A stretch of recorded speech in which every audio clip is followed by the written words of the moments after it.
The Feast of No Return, Part 2. She couldn't believe her friend was being so careless. Please, Amaka, let's go. This isn't safe. But Amaka laughed, brushing off Oge's concern. As the night went on, more guesses began acting strangely. A woman in red started giggling uncontrollably, her laughter echoing eerily through the hall. Another guest stood frozen, staring at the wall with unblinking eyes. Oge's fear grew with each passing moment. She pulled Amaka aside and said, "Look around you. Something is seriously wrong here. We need to leave before it is too late." But Amaka was stubborn. "You are overreacting. It's just a party, Oge. Stop making a scene." Oge decided to stay with Amaka, refusing to leave her behind. But deep down, she knew that staying in the mansion was a mistake they meant not survive. Soon, the night had taken a sinister turn, and Oge's worst fear were beginning to come true. The once lively mansion was now filled with unease. The music sounded strange, the laughter hallowed. Guests who had eaten from the buffet began behaving strangely, their movements stiff and their voices distant. Amaka, oblivious to the growing danger, continued to laugh and mingled, but Oge couldn't shake the chill creeping up her spine. Amaka's behavior changed suddenly. As she reached for another plate of food, she swayed on her feet, gripping the edge of a table for balance. "Are you okay?" Oge asked, rushing to her side. Amaka blinked rapidly, her eyes briefly flashing an unnatural grin.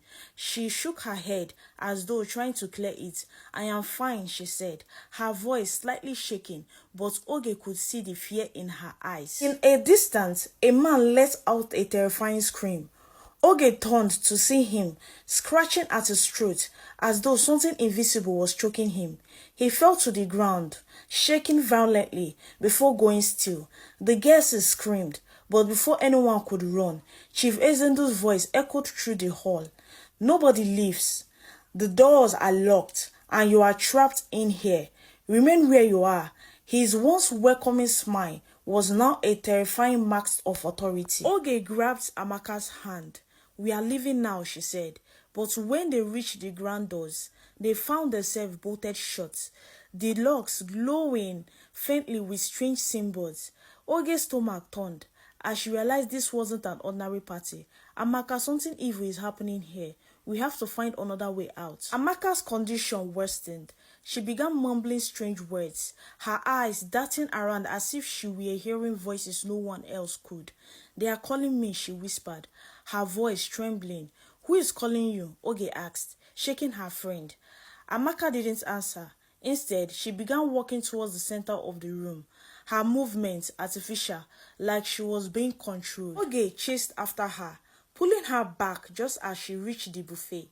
"Snap out of it, Amaka. This isn't you," she cried. Amaka blinked, her eyes filled with tears. "Oge, I can't stop hearing them. They are in my head," she said.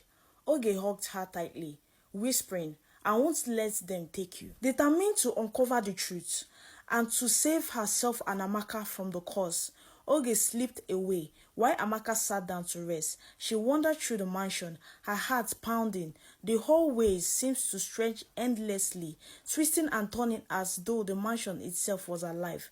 The air grew colder, and the faint sound of whisper echoed around her. At the end of a dark corridor, Oge found a heavy wooden door, slightly open. Inside was a dimly lighted room, filled with strange objects, jars of bubbling liquid, candles arranged in a cycle, and a large cauldron glowing with an eerie red light. On the wall were ancient symbols and drawings of human figures trapped in chains. Oge's breath caught as she realized what this meant. Chief Ezendu had made a pact with something dark and unholy. Oge spotted a leather-bound journal on the table and quickly flipped through its pages. The entries detailed a horrifying truth. Chief Ezendu had been hosting this feast for years, sacrificing the soul of his guests to maintain his wealth and power. Those who ate the food became bound to the spirit of the mansion, doomed to serve the dark force forever. Grabbing the journal, Oge knew she had to act fast. If she didn't stop this ritual, Amaka's soul would be lost forever.